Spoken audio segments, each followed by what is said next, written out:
Exam में 18 तारीख वाले बच्चे इस तरीके के मैसेज कर रहे हैं कि सर मैं सुसाइड कर रहा हूं, मुझे बचा लो। रात के 3 बजे तक मैं 25 बच्चों से बात करके कन्विंस कर रहा हूं कि इंतजार करो, कुछ करेंगे। हम सरकार को इसलिए लेकर आए थे कि यह सरकार पहले वाली सरकार से भी बेहतर काम करेगी और हमें रोजगार देगी, बट इस सरकार ने तो सारे रोजगार खत्म कर दिए। महंगाई चौथे आसमान पे है, पेट्रोल का दाम इतना बढ़ गया कि अब आप बाइक नहीं चला सकते। एक सीट कम, जो सीट है उस पर भी करप्शन, एग्जाम टाइम से लेंगे नहीं, पेपर सही बनाएंगे नहीं, पेपर में क्वेश्चन गलत डाल के भी 100 रुपए वसूलेंगे, उसको भी पैसा वसूलने का धंधा बनाएंगे। एक साल में 2 रिजल्ट एक साथ देंगे, बच्चे को कंफ्यूज करेंगे कि तुम 18 भी भरो, तुम 19 भी भरो, उसे उलझाए रखेंगे। ये 25 फरवरी को 11 बजे सारे स्टूडेंट ट्वीट करेंगे, मोदी जी रोजगार दो। जिस तरीके से आप टैक्स लेते हो, इंडिया का सपोर्ट मांगते हो, आप आते हो रात को 8 बजे कि मुझे आप लोगों की जरूरत है, वैसे कभी एक बार इन बेरोजगारों से भी पूछ लो कि इन्हें किस चीज की जरूरत है? उम्र निकलती जा रही है, इनकी नौकरी नहीं, 10 पैसा इन्होंने नहीं कमाया आज तक, घर वाले इनको गाली देते हैं, बताइए। अब अगर रोजगार नहीं मिला ना तो देश सर पे उठा लेंगे, इससे ज्यादा मैं कुछ नहीं कह सकता। हमारी मांगे क्या है? आज ये वीडियो बहुत महत्वपूर्ण है। मैं उन सब लोगों का दर्द बयां कर रहा हूं जो 4-4, 5-5 साल से तैयारी कर रहे हैं और आपकी एक गलती की वजह से उनकी जिंदगी खत्म हो जा रही है। एज रिकॉग्निंग इशू लगातार 2015-16 तक एज अगस्त से काउंट होती थी। अभी कोरोना काल था, आपको छूट दे सकते थे, लेकिन आपने फिर से 1 जनवरी से एज काउंट कर दी। नहीं होने देंगे, आपको अगस्त से वापस काउंट करनी पड़ेगी। जब इस देश में चुनाव दोबारा हो सकता है तो 2019 का 18 नवंबर वाला पेपर भी दोबारा हो सकता है। और क्यों ना हो, आपने ऐसा पेपर क्यों बनाया कि बच्चे के 200 नंबर आए? और जब बच्चे के 200 नंबर आए तो आपने उसे क्यों बाहर कर दिया? किस बेसिस पे आपने उसे बाहर कर दिया? हमें इसका जवाब चाहिए ना। किसी को उतना ही जलाओ कि वो आग आपको ना जला दे। जब एक रबड़ को खींचते हैं ना तो थोड़ी देर दर्द होता है, फिर वो टूट जाती है, वो तार अलग हो जाता है। इतना मत झुकाओ किसी को कि वो आपको ही जला दे। जब इलेक्शन का रिजल्ट 7 दिन में आ सकता है और एसएससी का रिजल्ट अब तक नहीं आया 2018 का, हम 2021 में 2018 का रिजल्ट आपने फाइनल नहीं किया और बच्चों को 2019 का चस्का दे रहे। लो ट्यूटर लॉलीपॉप है, चूसो भैया। अवसर वो ऐसे पटकते हैं, ये लो अवसर, ये लो अवसर, और अवसर अक्सर छूट जाते हैं, लोगों के पल्ले पड़ते नहीं है, और इसमें भी हमारी ही गलती है। एसएससी में जो हो रहा है वो बर्दाश्त के बाहर है। बहुत लोगों की जिंदगियां लगभग खत्म सी हो रही हैं। एग्जाम में 80% कट ऑफ का जाना यह दर्शाता है कि आपको पेपर लेना ही नहीं आता।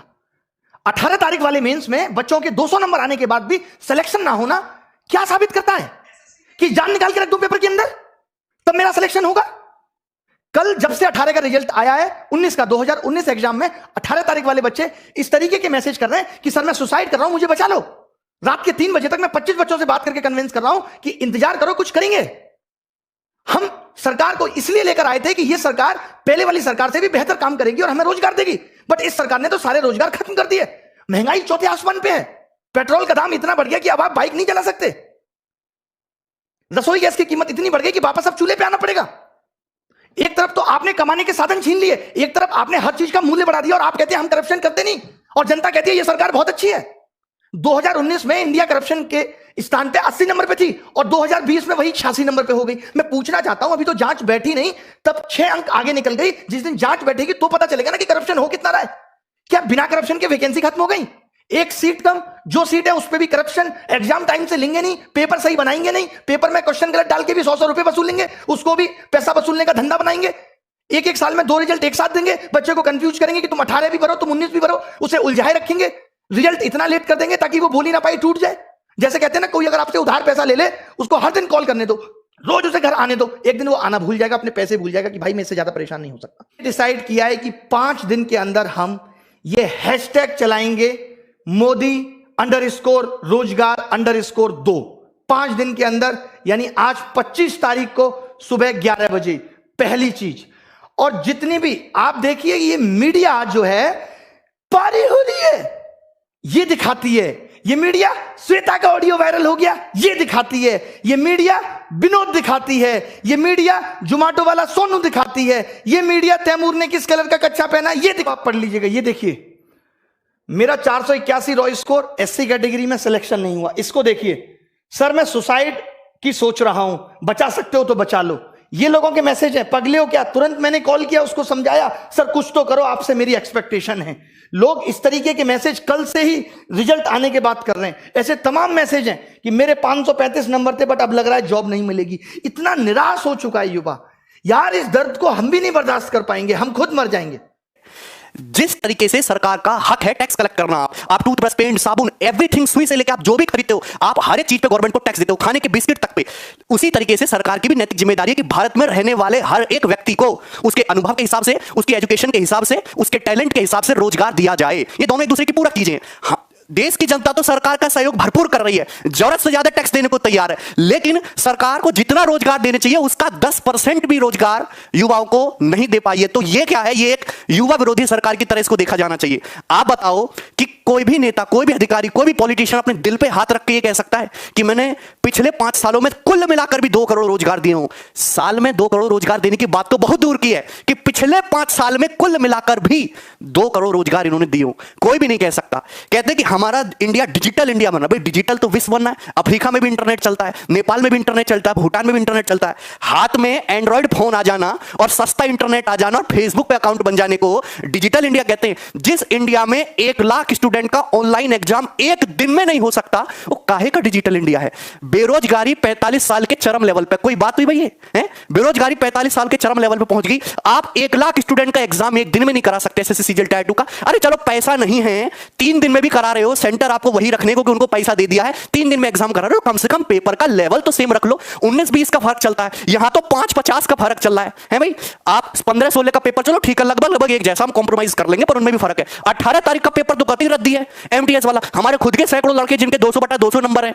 अब बताओ उन 18 तारीख के स्टूडेंट के टोटल 600 में से 540 स्कोर लाके उनका लिस्ट में नाम नहीं है। आप बताओ उनका लिस्ट में नाम नहीं हो, कैसे करेगा बच्चा? 15-16 तारीख वाले बच्चे जिनके 120 नंबर हैं, उनके बढ़ बढ़ के और उनका लिस्ट में नाम है। आप बताइए कैसे काम चलेगा? अगर आपसे पेपर नहीं बनाया जा रहा, आपकी टीसीएस पेपर नहीं बनाया जा रहा, आपका एसएससी पेपर नहीं बना सकते, तो हमको बुला लो। हमारे इतने सारे टीचर हैं, एक भी टीचर को बिठा दोगे ना, वो सेम लेवल के सैकड़ों पेपर आपको बना के दे देगा। सेम लेवल के सैकड़ों पेपर आप मुझको बुलाओ, मैं जैसे बढ़िया पेपर बना के दूंगा आपको। आप हमारे साथी टीचर्स को बुलाइए, इंग्लिश जीके वाले को इतना बढ़िया पेपर बना के देंगे। आपसे सेम जैसा लेवल नहीं बनाया जा रहा है भाई, कैसे काम होगा?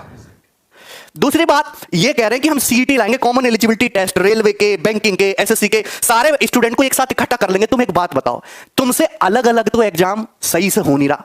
तुम्हारी इतनी क्षमता है क्या? वाकई में तुम्हारे अंदर इतनी ताकत है कि तुम सारे एग्जामों को एक साथ करवा पाओ? अपने दिल पे हाथ रख के एक बार कोई भी कह सकता है कि मैं एक साथ पेपर करा दूंगा। तुमसे अलग अलग तो एग्जाम हो नहीं रहा और तुम कह रहे हो कि हम भैया उनको एक साथ कराएंगे, सबका पेपर एक साथ करा देंगे। भाई तुम्हारे बस की नहीं है कुछ भी। आप बहुत अच्छे आदमी हो, आप बहुत अच्छा काम कर रहे हो देश में, बट एक बात माननी पड़ेगी, केवल एक बात मैं क्रिटिसाइज करूंगा कि आप युवाओं को रोजगार देने में पूरी तरीके से फ्लॉप रहे हो। कुली नंबर 1 फिल्म से भी ज्यादा फ्लॉप रहे हो आप युवाओं को रोजगार देने में। बाकी आपने कितने भी बढ़िया काम करे हो। अब देखिए इसके 2 सॉल्यूशन है। या तो स्टूडेंट ये समझ ले कि हमें तो रोजगार चाहिए नहीं, हम भूखे मर लेंगे, जैसे वो लोग शादी ब्याह नहीं कर रहे हम भी नहीं करेंगे और देश बाकी अच्छा आगे बढ़ता रहेगा। लेकिन ये भी नहीं छोड़ सकते क्योंकि बेरोजगारों की संख्या इतनी ज्यादा है, 20 करोड़ की तादाद में बेरोजगार है। भाई जिसका बिजनेस ठप हो गया है तो वो भी एक टाइप से बेरोजगार भी। अगर मैं केवल छात्रों की बात कर लूं जो लोग ग्रेजुएट कर चुके, उन्होंने ग्रेजुएशन कर ली, तो किसी ना किसी टाइप का रोजगार तो वो भी डिजर्व करते हैं। सरकारी ना चाहिए, प्राइवेट दो। मैं थोड़ा ना कह रहा हूं कि सरकारी रोजगार दो, आप फैक्ट्री लगाओ, कंपनी लगाओ, प्राइवेट रोजगार दो, कुछ भी उनकी क्वालिफिकेशन के हिसाब से, अच्छा वेतन, उनकी क्वालिफिकेशन के हिसाब से उनको रोजगार मिलना चाहिए। हमारा देश जो है वो एक विकासशील देश है, ठीक है भाई। यहां पे जो हमारे जो प्राइम मिनिस्टर, जो प्रधानमंत्री, उनका काम क्या है? वो हमारे देश में पीएम का एक ही मतलब है, policy maker, best policy maker और उसको इंप्लीमेंट करने वाला। लेकिन यहां पे हो चुका है बिल्कुल उलट। जो आदमी हमारे देश की बेरोजगारी दूर करे, गरीबी दूर करे, भुखमरी दूर करे, यहां की अर्थव्यवस्था को अच्छा करे, पर कैपिटा इनकम बढ़ाए, वो आदमी ही एक अच्छा लीडर और एक अच्छा पॉलिटिशियन है। सारे काम अच्छे हो रहे हैं, पर जो मेन मुद्दे थे, भुखमरी, बेरोजगारी और आपकी पर कैपिटा इनकम बढ़नी चाहिए, देश की अर्थव्यवस्था आगे बढ़नी चाहिए, ये सारे मुद्दे पूरी तरीके से फ्लॉप रहे। सारे मुद्दे पूरी तरीके से फ्लॉप हैं। ठीक है भाई। अगर मैं अपने हम इतनी दूर तक जाते ही नहीं। दूसरी बात, लोग कहते हैं कि सर आप इनको क्रिटिसाइज कर रहे हो, आप ये कांग्रेसी हो, ये हो वो। देखिए किसी का विरोध करना जरूरी नहीं है कि दूसरे का समर्थन हो। मेरे हिसाब से तो दोनों ही एक जैसे हैं भाई, दोनों ही एक जैसे। पर मेरे स्टूडेंट के लिए, मैं जिस फील्ड में, मैं जिन विद्यार्थियों से जुड़ा हूं, हम 1-2 करोड़ स्टूडेंट अगर हमारे साथ जुड़े हुए हैं, उनका भला कैसे हो, उनका जीवन कैसे सुधरे, यही मेरे जीवन का लक्ष्य है। मैं इसी के लिए काम करता हूं। हर टीचर हमारे फील्ड का उसी के लिए काम करता है कि उससे जुड़े हुए स्टूडेंट कैसे उनका जीवन सुधरे, और उनका जीवन नरक बनता जा रहा है। 5-5 साल में पेपर क्लियर नहीं हो रहा। इससे बढ़िया तो ऑफलाइन था। ऑफलाइन में वहां अलग टाइप की धांधलेबाजी होती थी, तो ऑनलाइन आया। ऑनलाइन में नॉर्मलाइजेशन, और नॉर्मलाइजेशन की बात सुनो, नॉर्मलाइजेशन में नंबर तो ऐसे घट बढ़ रहे हैं जैसे बूंदी के लड्डू में बूंदी इधर उधर हो जाती है, ऐसे नंबर घट बढ़ रहे हैं नॉर्मलाइजेशन से। हमने तो सोचा था फायदा होगा, पर ये नॉर्मलाइजेशन तो उससे भी बड़ा वो निकला। दूसरी बात, नंबर नहीं दे रहे, ये नंबर जानबूझ के नहीं दे रहे टीयर 2 के। पहले टीयर 3 का रिजल्ट देंगे, फिर टीयर 2 का नंबर देंगे, क्योंकि उनको टाइम मिल जाएगा, बच्चे थोड़े से ठंडे हो जाएंगे। क्योंकि टीयर 2 के उसमें हुआ है बहुत ज्यादा गड़बड़ घोटाला।